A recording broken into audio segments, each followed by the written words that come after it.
Hello everyone. तो आज हमारी अभ्यास सीरीज़ का डे 13 है। इसमें हम लोग अभी तक हमने 12 क्लासेस कर ली हैं और आज हमारी नाइन्थ की जो फर्स्ट मॉर्निंग वाली शिफ्ट थी वो ख़त्म हो जाएगी। 25 क्वेश्चन अभी तक हम कर चुके हैं इसके, बाकी बचे 25 क्वेश्चनों को अब हम देख लेंगे, उनको भी निपटा देंगे, ख़त्म कर देंगे। चलो फर्स्ट क्वेश्चन से शुरू करते हैं। तो पहला क्वेश्चन आ जाता है हमारा, select the correct crop of group of crops that are grown in the Rabi season in India. Rabi season जो होता है उस समय कौन सी क्रॉप इनमें से जो होती है वो ग्रो होती है, कौन सी होती है? ग्राम या मस्टर्ड, बार्ले और ज्वार, ग्राम और पैडी, ग्राम और पैडी या उड़द और ग्राउंडनट। तो इसका सही आंसर हो जाएगा हमारा ग्राम एंड मस्टर्ड। चलो इसके बारे में डिटेल में देख लेते हैं हमारे कितने टाइप की होती है। एक मिनट देखेंगे हम कितने टाइप की होती हैं। ये जो होती है हमारी टोटल 3 टाइप्स की होती हैं। कितने टाइप की होती हैं? ये हमारी टोटल 3 टाइप्स की होती हैं। सबसे पहले आ जाता है हमारा खारिफ, फिर सेकंड पे आ जाता है जो पूछा था हमसे रावी, और तीसरी होती है हमारी जैद। सबसे पहले देख लेते हैं, चलो जो पूछा है वही रावी से ही शुरू करते हैं। रावी जो होती है इसकी जो सोन होती है मतलब बुआई होती है, ये कब से करी जाती है रावी क्रॉप की? खारिफ पूछा था, रावी ही पूछा है ना। रावी की जो बुआई की जाती है ये करी जाती है अक्टूबर के महीने से दिसंबर के महीने में इसको बोआ जाता है। और इसको हार्वेस्ट कब किया जाता है? मतलब कि जब ये फसल तैयार हो जाती है, कौन से महीने में? दिसंबर तक बोके इसको अप्रैल से जून के महीने में ये फसल जो है तैयार हो जाती है हार्वेस्ट के लिए। अब इसमें देखते हैं कौन कौन सी फसलें इसमें आ जाती हैं। तो सबसे पहले आ जाती है इसके अंदर आती है वीट आते हैं, क्रॉप्स में आती है वीट हो गई, बार्ले हो गए, पीस हो गया, ग्राम हो गए, और हमारा ऑप्शन में क्या था दूसरा जो सही आंसर था वो था मस्टर्ड्स हो गए। ये सब यहाँ पे जो है क्रॉप्स होती हैं ये। अब यहाँ पे कौन कौन से रीजन में होती हैं, कौन से रीजन स्टेट में होती हैं वो देख लेते हैं। कहाँ कहाँ होती है रावी क्रॉप्स? सबसे पहले पंजाब में, पंजाब के बाद उससे लगा हुआ कौन सा? हरियाणा, हिमाचल, जम्मू एंड कश्मीर, उत्तराखंड और उत्तर प्रदेश, इन एरियाज में होती हैं ये। अगला आता है हमारा सेकंड ऑप्शन नंबर पे, क्रॉप कौन सी होती है? खारिफ क्रॉप। खारिफ जो होती है इसका जो बुआई का सीजन होता है ये होता है जून से जुलाई के मंथ में, और इसको जो हार्वेस्ट किया जाता है ये किया जाता है हमारा सितंबर से अक्टूबर के महीने में। अब इसमें क्रॉप्स कौन सी आ जाती हैं, फसल कौन कौन सी होती है इसमें? सबसे पहले देखो राइस होगा, चावल होता है, मेज होता है, ज्वार होता है, उड़द होती है, कॉटन होती है, ग्राउंड नट्स होते हैं, ग्राउंडनट होते हैं, और सोयाबीन होती है। और ये कहाँ पे होती है, कौन से रीजन में होती है? ये होती है असम में होती है, बंगाल में होती है, वेस्ट बंगाल में, उड़ीसा के कोस्टल एरियाज में होती है, आंध्रा में होता है, तेलंगाना में होता है, तेलंगाना में, तमिलनाडु में होती है ये, और महाराष्ट्र में, महाराष्ट्र एंड केरला, महाराष्ट्र और केरला में होती है। 3 टाइप की थी, खारिफ, रावी और जायद। अभी हमने इसमें सबसे पहले देखी रावी जो कि अक्टूबर से दिसंबर के महीने में बोई जाती है और अप्रैल से मई जून के महीने में तैयार होती है फसल। दूसरी हमने देख ली हमारी खारिफ क्रॉप जो कि जून से जुलाई के महीने में बोई जाती है और सितंबर से अक्टूबर के महीने में तैयार होती है। अब आती है हमारी तीसरी जिसका नाम है जैद। ये जो है बुआ और इसको तैयार होने का टाइम जो होता है मार्च से जून जुलाई के महीने में जो है ये तब तक पूरी हो जाती है। बुआई भी हो जाती है, इसकी कटाई भी हो जाती है, हार्वेस्ट भी हो जाता है। इसमें क्या क्या उगाया जाता है? इसमें जो है सीजनल फ्रूट्स उगाए जाते हैं, वेजिटेबल्स उगाए जाते हैं, सीजनल फ्रूट्स उगाए जाते हैं, वेजिटेबल्स उगाए जाते हैं, सुलगानी उगाए जाते हैं, और फूडर क्रॉप्स होती हैं। कैसी होती हैं? फूडर क्रॉप्स होती हैं। अगला क्वेश्चन आता है, which of the following condition were not true for the India's first winter scientific Arctic expedition flag off by Kiran Rijiju in 2023? 2023 में जो पहला इंडिया का विंटर साइंटिफिक आर्टिक सर्किल जो है ना, जहाँ पे ठंड बहुत होती है, बर्फ रहती है, आर्कटिक एरिया में जो है वो शुरू किया गया है किरण रिजिजू द्वारा। ये कौन है? ये हमारे यूनियन मिनिस्टर है अर्थ एंड साइंस के। तो इसमें से कौन सा ऑप्शन गलत है? वहां पे बर्फ रहती है तो वहां टेम्परेचर जो होता है जीरो, सब जीरो ही होगा, मतलब यहाँ पे वो जो टेम्परेचर रहता है वो -15 डिग्री रहता है, तो ये सही है। There were almost no sunlight for 24 hours, हर समय वहां पे सूरज की रोशनी नहीं पहुंचती, ये भी सही है। तीसरा ऑप्शन क्या कह रहा है? तीसरा ऑप्शन कह रहा है the exploration was carried out for the month of November to March. Exploration जो होता है कब से कब तक है? नवंबर से मार्च तक के लिए है, ये सही है ये भी। और आखिरी ऑप्शन क्या है, the exploration was carried out for the month of November and December. नहीं, ये नवंबर से दिसंबर के लिए नहीं है, ये जो है नवंबर से लेके मार्च तक के लिए किया गया है। तो इसका गलत कौन सा हो जाएगा, ऑप्शन नंबर 4 हो जाएगा। इसको लॉन्च कब किया गया है, इसको लॉन्च किया गया है, इसको जो है लॉन्च किया गया है 18 दिसंबर 2023। एक साल पुराना सीधा करंट अफेयर उठा के पूछा है आरपीएफएसआई में।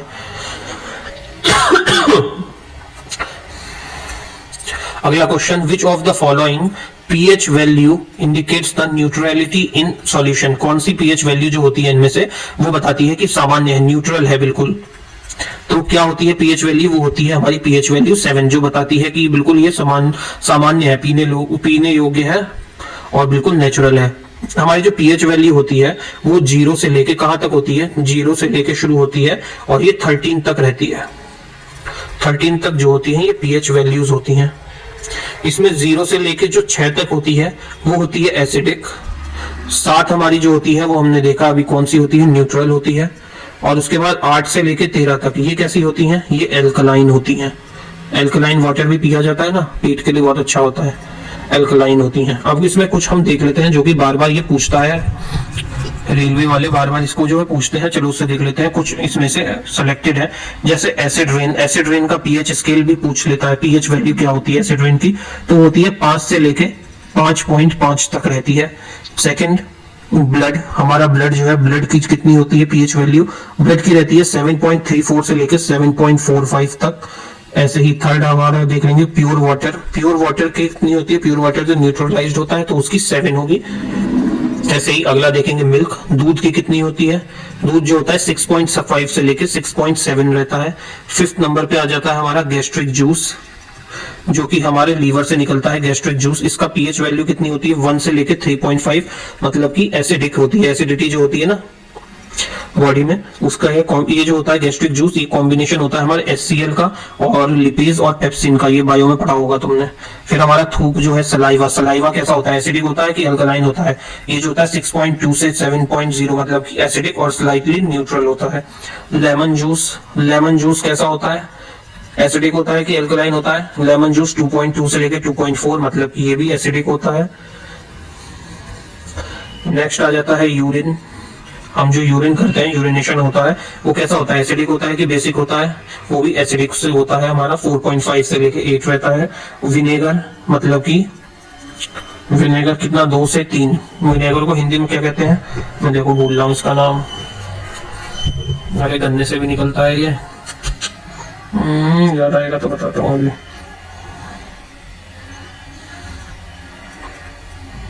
बैटरी एसिड, अगला आता है हमारा बैटरी एसिड, इसकी कितनी होती है, 1 होती है। इसमें तो एसिड ही आ रहा है तो 1 ही होगी ना इसकी। सिरका, हाँ सिरका कहते हैं, सिरका। Tomato, tomato juice, tomato juice का कितना होगा, ये 4 होता है। बेकिंग सोडा, बेकिंग सोडा का होता है 9। उसके बाद ब्लीचिंग पाउडर, ब्लीचिंग पाउडर का होता है 11। ये सब प्रीवियस ईयर्स में आए हुए हैं। सॉल्ट, नमक, नमक का होता है 7। और तुम लोगों का फेवरेट सबका अल्कोहल 7.33 रहता है इसका pH।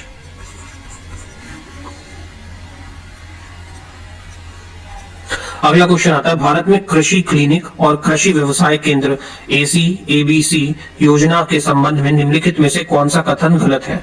NABARD is an implementing subsidiary component under the scheme on the behalf of the government of India. ACABC scheme is under implementation since April 2008. As of December 2022, about 83,810 candidates have been trained under the scheme so far, and ये जो है manage national institute of agriculture extension management is the implementation agency for training component under the scheme. तो इसका सही अंक इसमें से हमें कौन सा है, गलत बताना है। तो इसमें गलत जो होगा वो होगा हमारा the ACABC scheme is under implementation 2008। कौन सा हो जाएगा इसका, 2008 हो जाएगा, जो कि गलत है। जिसकी इम्प्लीमेंटेशन जो है इसकी शुरू हुई थी वो हुई थी सन 2002 से। नाबार्ड जो है, बाकी ये सब सही है इसके बारे में। नाबार्ड जो है इम्प्लीमेंटिंग सब्सिडरी कंपोनेंट है इसका गवर्नमेंट ऑफ इंडिया के बिहाफ पे, और जो एज ऑफ 2022 2022 में जो है इसके ये 83,810 कैंडिडेट्स जो हैं उसको ट्रेन कर चुके हैं ये अभी तक 2022 तक, 2002 से लेके 2022 तक 10 साल में। और national institute of agriculture extension management ये जो है ये इंप्लीमेंटिंग एजेंसी है ट्रेनिंग कंपोनेंट्स के लिए इस स्कीम के अंदर।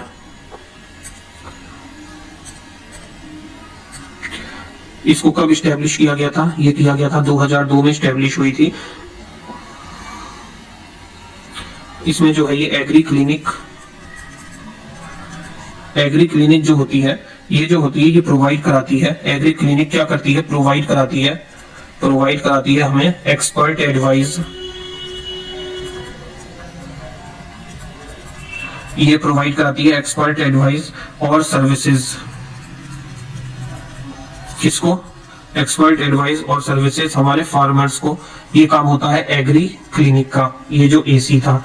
अब दूसरा था ABC, मतलब कि इसकी फुल फॉर्म क्या हो जाएगी? ये हो जाता है हमारा agri business centre. Agri business centre, ये एग्री बिजनेस सेंटर जो है इसका जो काम होता है मेन काम होता है वो मेंटेनेंस करना होता है, और हमारे जो इक्विपमेंट की जरूरत होती है या सेल्स इनपुट की और सर्विसेज की जो जरूरत होती है एग्रीकल्चर में उसको जो है प्रोवाइड कराना होता है इसका काम। अगला क्वेश्चन आता है हमारा, which of the following article of Indian constitution provided for the protection of life and personal liberty. जो प्रोटेक्शन ऑफ लाइफ और पर्सनल लिबर्टी है वो उसके अंदर कौन सा आर्टिकल जो है उसके तहत आता है? तो वो आता है हमारा आर्टिकल 21। आर्टिकल 21 जो है ये व्यक्ति को उसके जीवन का अधिकार जो है प्राप्त कराता है, और ये अधिकार जो है हमारे हमको भारतीयों को भी है, और जो भारत में गैर भारतीय हैं वो जो घूमने आए हैं उनके लिए भी ये अधिकार जो है सामान्य तौर पर लागू होता है। और इसको सुप्रीम कोर्ट ने क्या कहा है? इसे सुप्रीम कोर्ट ने कहा है हार्ट ऑफ फंडामेंटल राइट। और सोल ऑफ द कॉन्स्टिट्यूशन क्या है? किसने कहा था? BR अम्बेडकर जी ने कहा था। सोल ऑफ द कॉन्स्टिट्यूशन कौन से आर्टिकल को कहा गया है वो तुम्हें बताना है। ये हमें जो है जीवन जीने का अधिकार देता है कि कोई किसी को मार नहीं सकता, ऐसे ही मन करा तो मार दिया, नहीं ऐसा नहीं होगा। अब एक बुक है जो कि रॉ के चीफ ने लिखी है जिसका नाम है लाइफ इन द शैडो। ये किसने लिखी है? ये लिखी है E.S. दौलत जी ने। अगला क्वेश्चन आता है हमारा, which former Indian shooter become the first Indian president of Olympic council of Asia. 2024 के जो है पहले शूटर थे इंडिया के फॉर्मर जो कि बन गए हैं काउंसिल के प्रेसिडेंट। वो कौन है? राजा रणधीर सिंह। राजा रणधीर सिंह जी ने जो है पहले एशियन गेम्स में 3 से 4 बार जो है इन्होंने पार्टिसिपेट किया है और इंडिया के लिए मेडल भी लाए हैं। इनको अर्जुन अवार्ड भी मिला हुआ है पहले का। तो इन्होंने जो है एशियन गेम्स में 1978 से लेके 1994 के बीच में जो है इन्होंने कंपीट किया है 4 बार। और इन्होंने इसमें जो है इंडिविजुअल कैटेगरी में गोल्ड लाए थे 1978 में। उसके बाद ब्रॉन्ज आया था इनका ट्रैप में 1986 में, और एक बार टीम ने सिल्वर लाया था वो भी ट्रैप में 1986 में। ये हुआ था 1982 में, 82 और 86 में। और 1978 में 1978 में इन्होंने जो है कॉमनवेल्थ गेम जो कनाडा में हुए थे उसमें पार्टिसिपेट किया था। कॉमनवेल्थ कनाडा में इन्होंने पार्टिसिपेट किया था और इनको अर्जुन अवार्ड कब मिला था? एक नेक्स्ट स्लाइड ले लें। अर्जुन अवार्ड कब मिला था इनको? अर्जुन अवार्ड कब मिला था इनको? 1979। और एक टाइटल भी मिला था, अर्जुन अवार्ड, और एक टाइटल मिला था महाराजा Ranjit Singh. The Chamoli, Pithoragarh, Almora district are a part of which biosphere reserve? ये जो है चमोली, पिथौरागढ़ और अल्मोड़ा ये किस डिस्ट्रिक्ट के पार्ट है? कौन से बायोस्फीयर रिजर्व के? ये पार्ट है हमारी नंदा देवी के। नंदा देवी जो है टोटल इसकी जो नंदा देवी की टोटल जो एरिया है इसका एरिया है 2236.76 किलोमीटर स्क्वायर का। और यहाँ पे हमें कौन से जानवर पाए जाते हैं? हमारे यहाँ पे हमारे जो है snow leopards, Himalayan musk, Himalayan musk, deer, snow leopards और हिमालयन मोनल भी यहाँ पे जो है पाए जाते हैं। अगला क्वेश्चन आ जाता है हमारा, which of the following statement, इसमें से कौन सी स्टेटमेंट इनकरेक्ट है, जो कि किससे रिलेटेड है क्वेश्चन, ये ग्रीन रेवोल्यूशन से। एक बार ग्रीन रेवोल्यूशन के बारे में थोड़ा सा बता देता हूँ। ग्रीन रेवोल्यूशन जो हुआ था ये हमारे 50s और मतलब 60s और 16 से लेकर 80s के बीच का समय था, जब ऑल ऑफ सडन हमारे भारत की जो है पॉपुलेशन इतनी बढ़ गई थी कि देश में खाने की कमी हो गई थी। वो उस समय जो है ग्रीन रेवोल्यूशन की उसकी बात कर रहा है। तो इसमें से देखते हैं कौन सा करेक्ट है कौन सा नहीं। तो पहला ऑप्शन कह रहा है, फर्स्ट कह रहा है the first phase of the green revolution was started around the mid 1950s। Second option है the green revolution enabled the government to procure a sufficient amount of food grain to build a stock. Third option है the use of high yielding variety seeds was restricted to the more affluent state. Fourth option है the spread of green revolutionary technology enabled India to achieve the self sufficiency in food grain। तो इसमें से कौन सा गलत हो जाएगा, वो हो जाएगा हमारा ऑप्शन नंबर ए, जो कि क्योंकि इसका फर्स्ट फेज जो है ये शुरू हुआ था 1960s के समय में, ना कि 1950s के समय में।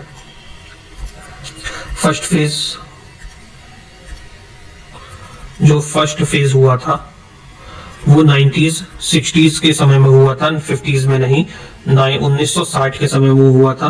और ग्रीन रेवोल्यूशन में ही जो है हमारी पॉपुलेशन इतनी ज्यादा बढ़ गई थी ऑल ऑफ सडन कि हमारे पास खाने के लिए जो है प्रॉपर फूड नहीं बचा था, जिसकी वजह से हमारे देश को जो है एग्रीकल्चर सेक्टर पे फोकस करने की बजाय अब उन्हें इंडस्ट्रियलाइजेशन की तरफ फोकस करना पड़ा था और महंगी महंगी मशीनें वगैरह ये सब मंगवानी पड़ी थी, इक्विपमेंट लगाने पड़े थे।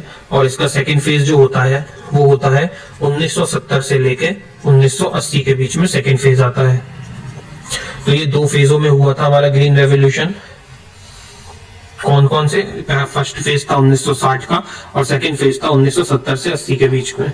निम्नलिखित में से कौन सी नदी डेक्कन नदी प्रणाली का हिस्सा नहीं है? कौन सी नदी जो है वो डेक्कन नदी प्रणाली का हिस्सा नहीं है? गोदावरी, कावेरी, कृष्णा या सतलज? तो इसका सही आंसर हो जाएगा कौन सी नदी नहीं है, सतलज। इसका कौन कौन सी हिस्सा है? गोदावरी है, कावेरी है, कृष्णा है और एक और नदी है जिसका नाम है नर्मदा। ये चार नदी जो है डेक्कन नदी प्रणाली का जो है हिस्सा है। ये कौन से स्टेट में पड़ता है डेक्कन नदी प्रणाली का? ये महाराष्ट्र में पड़ता है, कर्नाटक में पड़ता है, हिस्ट्री में भी हमने देखा है डेक्कन सबको चाहिए था, तेलंगाना में पड़ता है, आंध्रा आता है इसके अंडर में आता है तमिलनाडु और केरला। ये सब जो है इसी के रीजन में आते हैं। नेक्स्ट क्वेश्चन पे नहीं जा रहा, क्या हो गया? अगला क्वेश्चन आता है, निम्नलिखित में से किसने द प्लेस ऑफ इल्यूजन लिखी है बुक? देखो, बुक्स एंड ऑथर से एक ही शिफ्ट में 3 क्वेश्चन आ चुके हैं। एक क्वेश्चन हमने कल करा था, 2 क्वेश्चन अभी तक आ गए। एक ही दिन में, एक ही एग्जाम की एक ही शिफ्ट में 3 क्वेश्चन आ गए हैं। तो इस बुक को किसने लिखा है, द प्लेस ऑफ इल्यूजन? ये लिखा है चित्रा बनर्जी दिवाकुरनी ने। क्या कर रहा है? Who became the president of Mexico in June 2024? Who was the पहले जो क्लाइमेट साइंटिस्ट थी एंड फॉर्मर मेयर थी मेक्सिको सिटी की, पहली प्रेसिडेंट बनी है फीमेल। कौन है वो? क्लॉडिया। कौन बनी है? क्लॉडिया बनी है। अगला क्वेश्चन आता है, Who among the following formed the Ghadar party to organize? किसने जो है गदर पार्टी की जो है एस्टेब्लिश किया था? कौन थी? सुभाष चंद्र बोस, राम प्रसाद बिस्मिल, सचिंद्र नाथ बख्शी या लाला हरदयाल? तो कौन थे?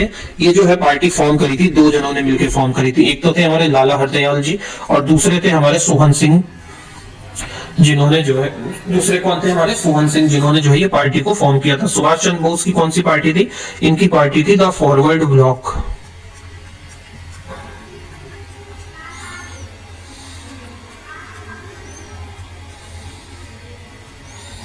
The forward block. और राम प्रसाद बिस्मिल जी और सचिंद्र नाथ बख्शी जी, इन दोनों की मिलकर एक पार्टी थी जिसका नाम था हिंदुस्तान रिपब्लिक, और EPLU, Hindustan Republican association.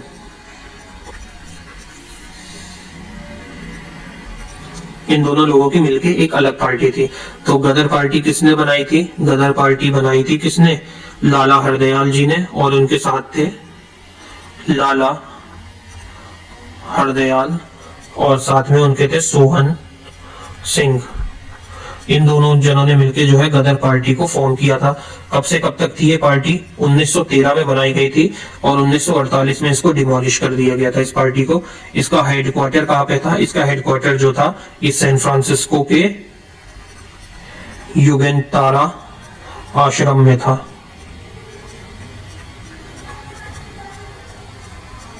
San Francisco युगेंतारा आश्रम में इसका जो है हेडक्वार्टर था।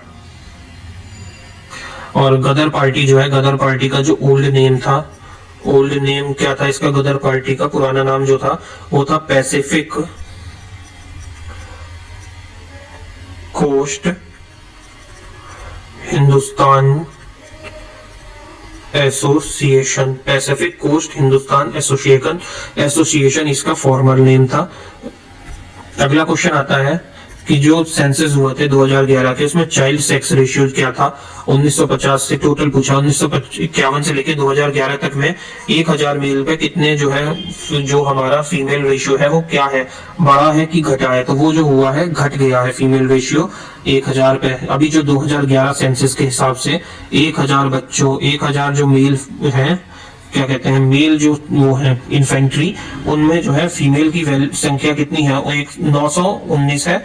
और जो एडल्ट है, ये तो एडोलसेंट की बात थी, ये आ गया है जो मेन एडल्ट है, इसमें जो है 943 फीमेल है हर 1000 पे। अगली पॉपुलेशन वाली जो होनी थी 2021 में होनी थी, जो कि हुई नहीं थी कोविड के चलते। Which of the following dam is not located in Uttarakhand? Uttarakhand में इनमें से कौन सा डैम जो है लोकेटेड नहीं है? टिहरी, लखवार डैम, रामगंगा या फिर नागी डैम? कौन सा इसमें से नहीं है? उत्तराखंड में टिहरी डैम भी है, लखवार भी है, रामगंगा भी है। ये नागी डैम ये कहाँ पे पड़ता है? नागी डैम जो है ये बिहार में पड़ता है। What was the final bidding price of Tata Sons for Air India? Air India के लिए टाटा सन्स की फाइनल बिडिंग प्राइस क्या थी? ये थी 18,000 करोड़। तो इसमें कुछ डिटेल बताने की जरूरत नहीं है इसको एक्सप्लेन करने की, तो ऐसे ही आगे बढ़ते हैं अगले क्वेश्चन पे। Where was the 0832 India Open Competition Rifle and Pistol 2024 organized and conducted by the National Rifle Association of India in अगस्त 2024 में इसको जो है किया है, ऑर्गेनाइज किया है। किसने किया है? National rifle association of India ने। ये कहाँ पे हुआ था? ये हुआ था हमारा गोवा के अंदर। कहाँ हुआ था? ये गोवा में हुआ था।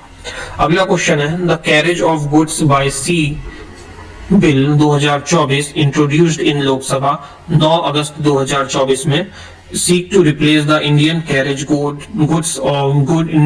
goods by sea act। कौन सा है? वो है एक्ट हमारा 1925। इस एक्ट को जो है रिप्लेस करके कर देगा और ये नया एक्ट आ जाएगा। What was the tenure of the Chief Election Commissioner of India? Chief election commissioner जो है उनका टेन्योर कितना है? ये क्वेश्चन हमने कल भी किया था। चीफ इलेक्शन कमिश्नर का क्वेश्चन कल भी था। उनका टेन्योर कितना होता है? 6 साल या फिर 65 साल की एज। चीफ इलेक्शन कमिश्नर कौन से आर्टिकल के अंदर आते हैं? आर्टिकल 324 से लेके 324 से लेके 329 तक रहता है। 324 से 329 के अंदर रहता है। प्रेजेंट में जो हमारे जो इलेक्शन कमिश्नर है कौन है? वो है Rajiv Kumar at present. Which article of Indian Constitution provide power to Supreme Court to review its own judgment? कौन से आर्टिकल से जो है सुप्रीम कोर्ट को ये पावर है कि वो अपने ही जजमेंट को रिव्यू कर सकती है? वो है आर्टिकल नंबर 137। आर्टिकल 137 से जो है सुप्रीम कोर्ट को ये पावर देता है कि वो अपने ही दिए हुए जो भी डिसीजन है उसको दोबारा से जो है रिव्यू कर सकती है, जुडिशियल रिव्यू कर सकती है अपने डिसीजन को। और ये कब करती है? अगर सुप्रीम कोर्ट को ऐसा लगता है कि उनके कोई डिसीजन में जो कोई एरर आ रहा है या फिर कोई एरर ऑफ डिसीजन है, तो उसके तहत जो है आर्टिकल 137 का इस्तेमाल करके भारत सरकार कहां से आ गई? हमारी सुप्रीम कोर्ट जो है अपने दिए हुए डिसीजन को है जो दोबारा से उसको रिव्यू कर सकती है और चेंज भी कर सकती है। Which of the following composition reflect the devotion form of Carnatic music? Devotional form कौन सा शो करता है कार्नेटिक म्यूजिक का? देवरा नामा, पंडावनी, अल्हा या होरी? तो इसका सही आंसर हो जाएगा देवरा नामा। कार्नेटिक म्यूजिक जो है ये कहाँ पे होता है? कर्नाटका में होता है। कार्नेटिक म्यूजिक जो होता है कहाँ पे होता है? कर्नाटका में, साउथ में। कब से कब तक हुआ? 13-14 सेंचुरी में जो है इसको एस्टेब्लिश हुआ था ये। Sorry. Which of the following article of Indian Constitution states that it is the duty of every citizen of India to safeguard the public property and to abjure violence? कौन सा article है? वो आ जाता है हमारा आर्टिकल नंबर 51A का आई। इसमें जो है टोटल बहुत सारे पॉइंट वगैरह हैं। आर्टिकल 51 है जो हमारा फंडामेंटल ड्यूटीज के अंडर आता है। ये जो आता है हमारे पार्ट नंबर 4 का ए, फंडामेंटल